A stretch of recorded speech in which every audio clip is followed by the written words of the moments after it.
예수께서 거기를 떠나사 고향으로 가시니 제자들도 따르니라. 안식일이 되어 회당에서 가르치시니 많은 사람이 듣고 놀라 이르되, 이 사람이 어디서 이런 것을 얻었느냐? 이 사람이 받은 지혜와 그 손으로 이루어지는 이런 권능이 어찌 됨이냐? 이 사람이 마리아의 아들 목수가 아니냐? 야고보와 요셉과 유다와 시몬의 형제가 아니냐? 그 누이들이 우리와 함께 여기 있지 아니하냐? 하고 예수를 배척한지라.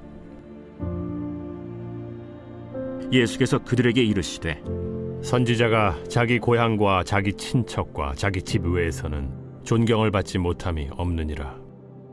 하시며 거기서는 아무 권능도 행하실 수 없어 다만 소수의 병자에게 안수하여 고치실 뿐이었고 그들이 믿지 않음을 이상히 여기셨더라. 이에 모든 촌에 두루 다니시며 가르치시더라.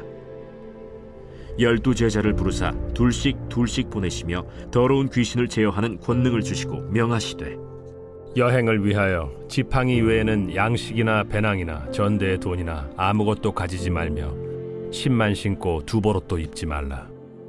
어디서든지 누구의 집에 들어가거든 그곳을 떠나기까지 거기 유하라. 어느 곳에서든지 너희를 영접하지 아니하고 너희 말을 듣지도 아니하거든 거기서 나갈 때 발 아래 먼지를 떨어버려 그들에게 증거를 삼으라.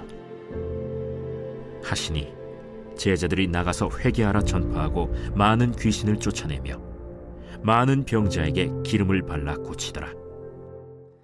에브리데이 썬데이, 우리의 매일을 썬데이로 세팅하라. 할렐루야. 오늘도 영상을 보시는 모든 분들에게 주님께서 사랑과 은혜로 함께 해주시기를 바랍니다. 오늘 본문은 이제 두 가지 주제 내용이 이제 기록되어 있는데요. 먼저 본문 전반부를 살펴보면은요, 이제 예수님께서 자신의 고향인 나사렛 땅을 방문하면서 이제 이야기가 시작이 됩니다. 그런데 주님께서 그곳에서 아무 권능도 행하지를 못하십니다. 이제 본문의 그 이유를 찾아볼 수 있는데요. 3절에 보면 이제 사람들이 예수님에 대해서 이렇게 이야기를 하죠. 마리아의 아들이다, 목수였다, 뭐 이런 이야기를 합니다. 그런데 성경학자들에 따르면요, 당시 사회적 기준으로 볼 때 예수님을 아버지인 요셉의 아들이 아닌 어머니인 마리아의 아들로 지칭한 것과 또 목수라고 지칭을 한 것에는 예수님을 무시하고자 하는 의도가 담겨 있다고 하더라고요. 그러니까 마치 이런 거죠. 목수인 주제에, 여인의 아들인 주제에 뭐 이런 식의 표현을 하고 있다라는 겁니다. 무시를 하고 있는 거죠. 그러니까 정리를 해보면 지금 사람들이 예수님을 무시하고 그래서 그렇게 무시하는 예수님에게 아무것도 구하지를 않으니 예수님도 그들에게 은혜를 베풀 수가 없게 되었다라는 겁니다. 그렇게 주님은 나사렛 땅에서 많은 은혜를 베풀지 못한 채 이제 다른 곳으로 이동을 하시면서 이제 본문의 이야기는 끝이 나죠. 그리고 이어지는 후반부의 내용을 보면은요, 이제 예수님께서 제자들을 곳곳으로 파송하는 내용이 나옵니다. 그리고 12절과 13절을 보니 이 제자들이 모든 사역을 잘 감당하고 돌아옵니다. 그런데 그 이유를 좀 보면은요, 이제 제자들에게 예수님이 놀라운 권능을 주셨고 또한 여정에 필요한 모든 것들을 채워주시겠다라고 약속하셨기 때문입니다. 그리고 더 나아가서요, 이 제자들이 그런 주님을 신뢰하고 의지하며 곳곳으로 나아갔기 때문에 이제 모든 사역을 잘 감당하고 돌아오게 된 것입니다. 제자들이 간 곳에서 어김없이 하나님의 은혜를 경험한 거죠. 아마 상상을 해보면 이제 뭐 제자들이 이제 예수님의 이름으로 이제 믿음의 선포를 했을 거예요. 그리고 이제 그 믿음의 선포에 따라서 병이 낫고 귀신이 떠나가는 일이 일어났을 겁니다. 그리고 어디로 가든지 이제 예수님이 예비하신 사람과 장소에서 이 제자들이 필요로 하는 모든 것들을 공급받는 은혜를 경험했을 겁니다. 그러니까 정리를 하면 뭐 제자들은 뭐 우리가 익히 알듯이 특별한 사람이 아니었음에도 불구하고 예수님을 신뢰하고 의지하며 나아갔더니 제자들이 가는 모든 곳에서 놀라운 은혜를 경험한 거죠.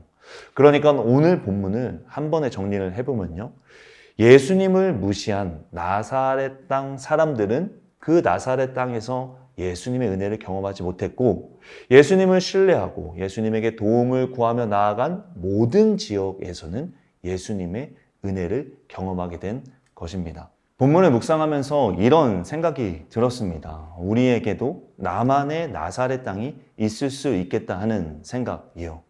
우리에게도 이곳에서는, 이 영역에서는 예수님이 권능을 행하실 수 없어 라며 예수님을 무시하는 특정 영역이 있을 수 있겠다 하는 생각 말이죠.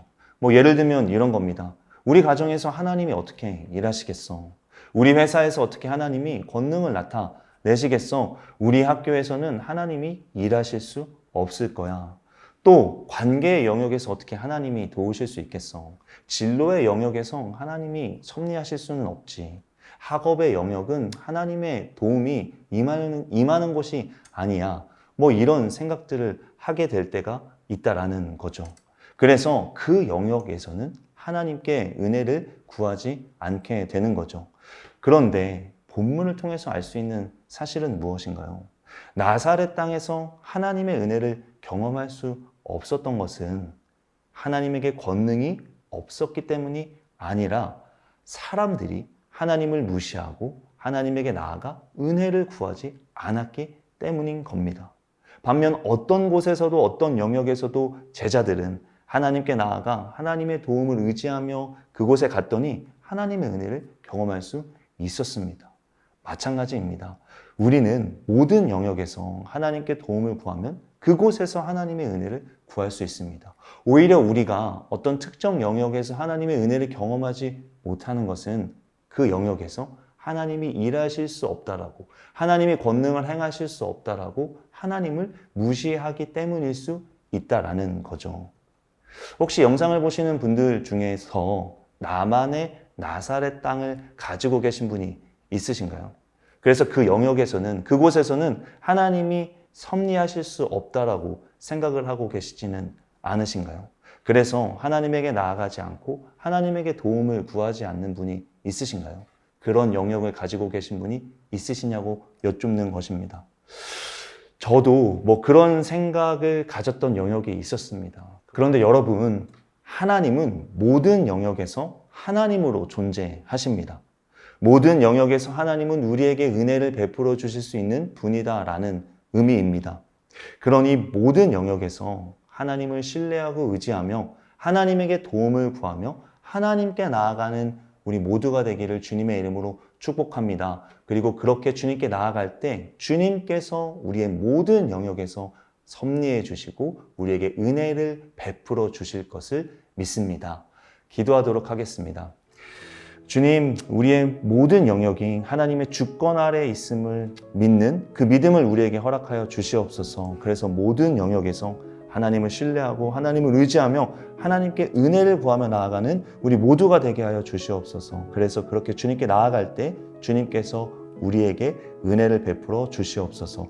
모든 것을 주님께 부탁드리며 지금도 살아계셔서 모든 영역의 주관자 되시는 예수 그리스도의 이름으로 기도드렸습니다. 아멘.